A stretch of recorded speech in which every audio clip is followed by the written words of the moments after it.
Ito po, unboxing po muna tayo guys, i-install po natin ito mamaya sa ating pinakamamahal na motorsiklo.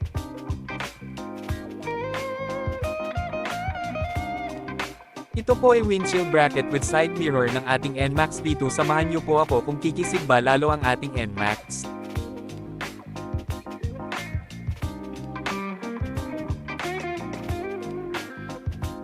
Unahin po muna natin ang side mirror, tingnan natin kung maganda ba ang kalidad.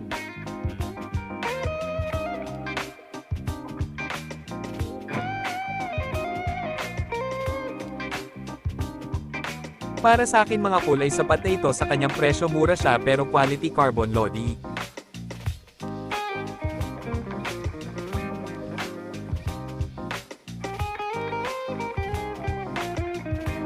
Carbon lodi, maganda naman ang kalidad guys. Wow!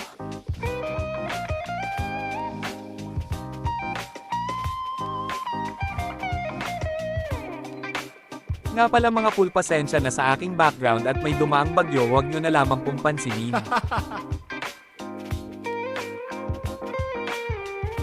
At medyo makalat mga cool. Ganda oh.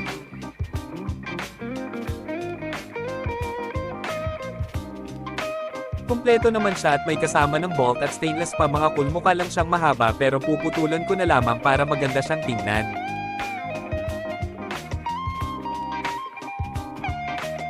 Guys, kahit kayo ay kayang-kaya nyo ito, trial and error po, matututo na kayo, makakatipid pa kayo.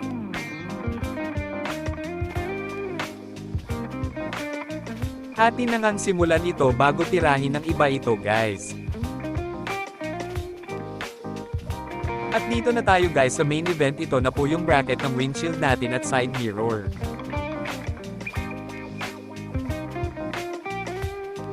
Shoutout sa seller, talagang safe na safe ang pagkakabalot.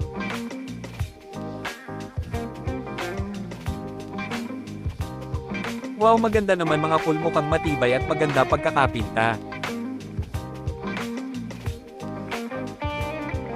At kumpleto din siya guys, ito na yung partner na bracket para pwede nyo i-adjust ang windshield ayon sa gusto nyo.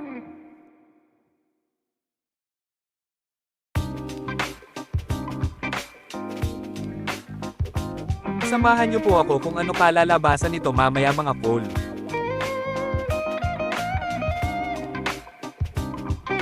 Okay naman ang kwalidad mga cool, worth it ika nga.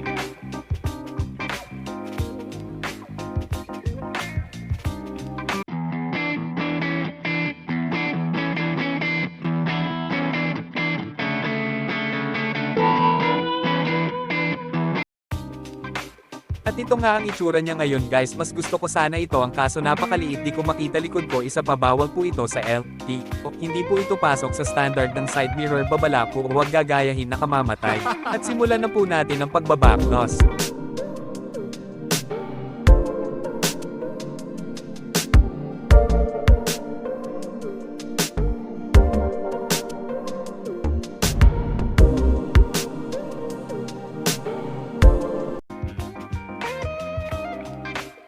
At ito naman pong howling ang ating babaakin guys, may 4 lamang po itong tornilyo, yung 2 po ay siyang nakakabit doon sa aking maliit na salamin.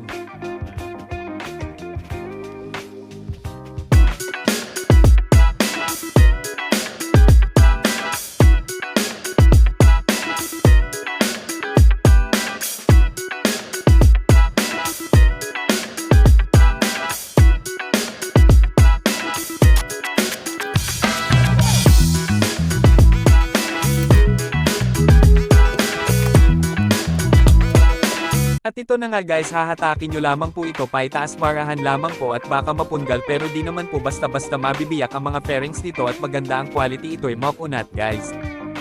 Pagkatapos po ay yung rubber nut naman po ang ating tatanggalin, papalitan po natin ito nung tornilyong kasama doon sa bracket para mas matibay yun pong 4 na atin pong tinutornilyuhan nung ating stock windshield.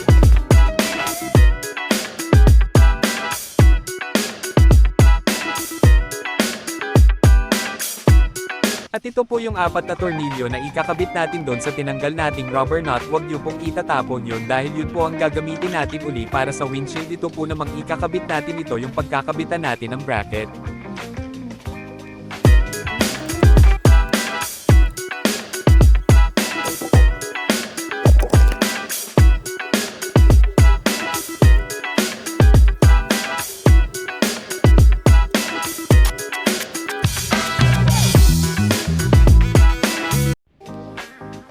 Ayan po, atin na pong naikabit. Ngayon naman po ay ang bracket na ang ating ikakabit mga pol.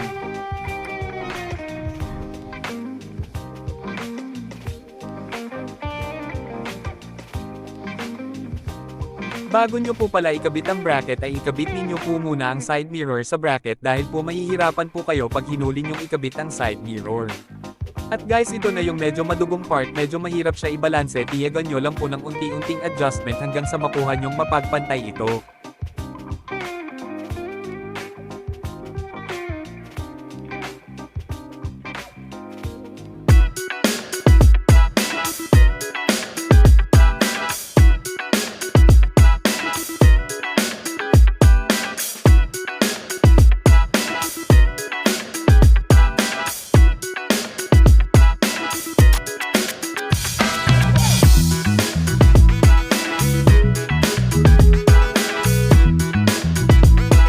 Ayan guys, nadali din, basta kunting pasensya lamang po lalo na sa nagdidi, ay, why?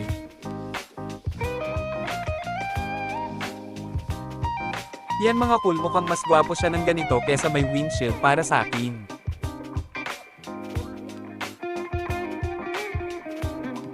Ngayon naman po ay ang mismong windshield na ang ating ikakabit, yung stock lamang po at wala na pong budget si Cool Jack guys para pambili ng aftermarket windshield.